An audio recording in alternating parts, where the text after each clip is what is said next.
verdad que analizando lo que ellos han hecho en su gestión y lo que he escuchado recién, particularmente de la doctora, que realmente me impactó con este análisis tan sesudo que hizo de toda la conciliación, de cómo esto se implementó en Mendoza, más allá de que en Mendoza siempre ha habido una actitud, una amplitudemente muy grande, sobre todo en las últimas administraciones, tanto de Cornejo como de Suárez. Esto lo digo porque aparte hay un código procesal civil que implementamos durante la gestión del 2015 al 2019, que cumple los principios fundamentales que entendemos nosotros que tiene que tener toda estructura jurídica en cuanto a la concentración de los actos procesales, en cuanto a la realidad, a la inmediación de los magistrados con los litigantes. Cuando yo me recibía ya hace ya 50 años de abogado, teníamos un maestro que después fue presidente de esta casa, el primer presidente de esta casa por 2 periodos consecutivos, el doctor Alberto Antonio Pota, que nos decía que los abogados nos educábamos para ser lobos esteparios. ¿Qué significaba esto? Que ir a la contienda judicial era más o menos como ir a una batalla, era matar o morir. Y muchas veces quienes más conocimientos tenían del derecho ritual, del derecho procesal, eran quienes mayores ventajas podían sacar, porque evidentemente podían instrumentar estar permanentemente viendo cómo los plazos, que son acuciantes en algunos casos por cierto, no los que tienen algunos tribunales, pero sí los que tenemos los litigantes, permitían posicionarse mejor en el pleito, hablemos de las caducidades, hablemos de las prevenciones de distancia, etc. Y sobre todo también hablemos de la cantidad y la profusión de recursos que nuestro ordenamiento jurídico vigente habilita. Esto hace que en algún momento hagamos una reforma judicial en serio, que esta reforma judicial no se refiere exclusivamente al fuero criminal y correccional federal de la Ciudad Autónoma de Buenos Aires, sino que es realmente una reforma en serio como la que yo estaba señalando en el caso de Mendoza, y cito también el caso de la Ciudad Autónoma de Buenos Aires, porque justamente allí empezamos a instrumentar, ya dándole rango constitucional en la Convención Constituyente del 96, de la cual yo fui miembro integrante y presidente de la Comisión de Justicia y Seguridad, le dimos rango constitucional en el artículo 106 a la mediación, dándole el carácter de voluntario, que no era lo que nosotros pensábamos, pero la verdad que fue un claro ejemplo esa Convención Constituyente de lo que pueden hacer 4 fuerzas políticas absolutamente disímiles cuando existe la voluntad de dialogar, cuando no se antepone el carro delante del caballo, y gracias a quien fue la presidenta de esa convención que fue Graciela Fernández Mejía. Hablaba yo de estos lobos esteparios, fuimos evolucionando en el tiempo y aparecen los métodos alternativas de solución del conflicto, como lo llaman los españoles los MAP, o los EARD, como lo llaman los americanos. Estos métodos yo, la verdad, de los ADR, la verdad que lo he profundizado bastante, sobre todo en España, y también en lo que se refiere a la composición de las situaciones que hacen no solamente al campo laboral, sino al campo del derecho civil, y también en la Ciudad de Buenos Aires con el campo de la mediación en materia penal, sobre todo cuando uno habla del régimen penal juvenil, o una justicia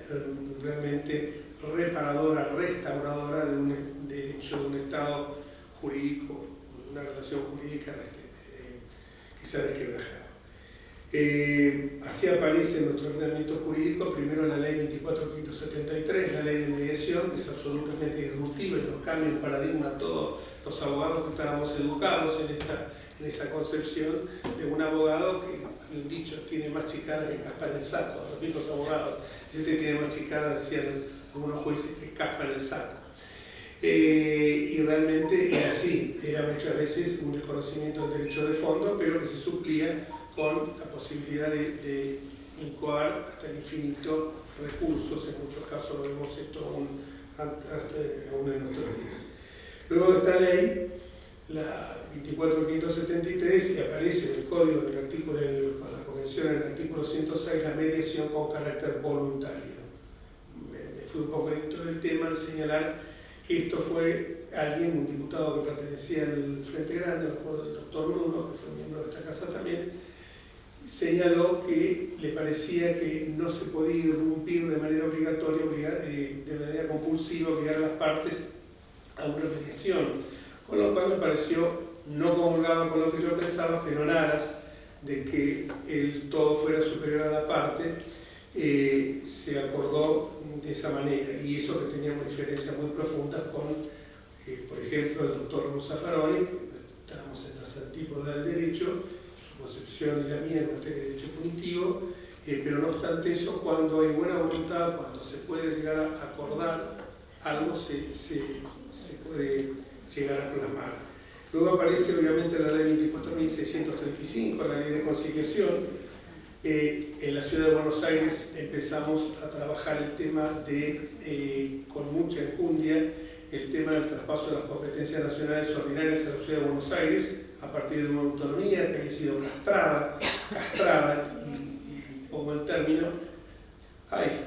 todavía no empezó a hablar el ciclo, por Dios, 2 minutitos, 5 minutitos más. Soy medio largo. Y la capacidad de síntesis jamás fue mi fuerte. Nosotros en la ciudad de Buenos Aires, esta autonomía, cuando estaba puesto en el tapete, cuando ya realmente hay un artículo contundente, 129, en fallos pacífica y veterana jurisprudencia de la Corte Suprema de que la autonomía es la consolidación de la ciudad autónoma de Buenos Aires como ciudad, capital, transitoria y ciudad permanente como uno de los estados que integra las 24 organizaciones, comisiones que integran el Estado Federal llamado República Argentina, y empezamos a trabajar en consecuencia en la modificación o la adecuación de la ley 18.345 a la posibilidad de traspaso con un código procesal laboral que cuya elaboración trabajaron dos excelentes jueces magistrados como los doctores José Josami y Julio Bisonía. No se pudo plasmar porque evidentemente intereses coyunturales hicieron que esta autonomía continuara sin poder completar aquella autonomía que había sido mutilada por la ley 24.588 o la llamada ley Cafiero. No obstante eso, creamos los tribunales de consumo en la ciudad de Buenos Aires y eso nos permitió crear un código procesal de tribunales de consumo donde pusimos que la mediación y la conciliación tuvieron un papel sumamente destacado. Yendo al tema concretamente del SECLO, quiero señalar que cuando se produjo la pandemia, siempre existió aquella famosa frase que nos quisieron imponer de la nueva normalidad frente a la vieja normalidad. Evidentemente la vieja normalidad terminó triunfando sobre la nueva normalidad y porque después de tanto malestar llegamos a la conclusión que el bienestar no tiene precio. Yo lo resumo en esa frase. Después de tanto malestar llegamos a la conclusión que el bienestar no tiene precio. Pero en este tema, justamente, la virtualidad llegó para quedarse. Parece porque por más que uno le dé la vuelta, y en esto creo que el actual titular ha hecho una labor que es absolutamente reconocida por todos los conciliadores, que es instaurar con carácter definitivo esta virtualidad, esta digitalización. Por más que a lo mejor pertenezcamos a distintas fuerzas políticas, es bueno reconocer estas cuestiones porque yo no descalifico a las personas ad hominem ni por sus ideas, sino realmente por sus actos. No lo conocía al doctor acá presente, pero he escuchado hablar muy bien de su gestión y eso lo he escuchado también por su predecesor, que eso es valioso porque eso hace que esto que estamos hoy hablando de la conciliación como una política de Estado sería un lindo ejemplo, por más que seamos poca gente, no seamos digamos una multitud, sería un lindo ejemplo llevarlo esto a otros órganos, a otros estamentos de nuestra vida, como para ver que aunque yo pienso que la vieja normalidad es superior, le ganó a la nueva normalidad, en estas cuestiones uno tiene que ser absolutamente abierto, no descalificar ad hominem y pensar que esto es realmente lo que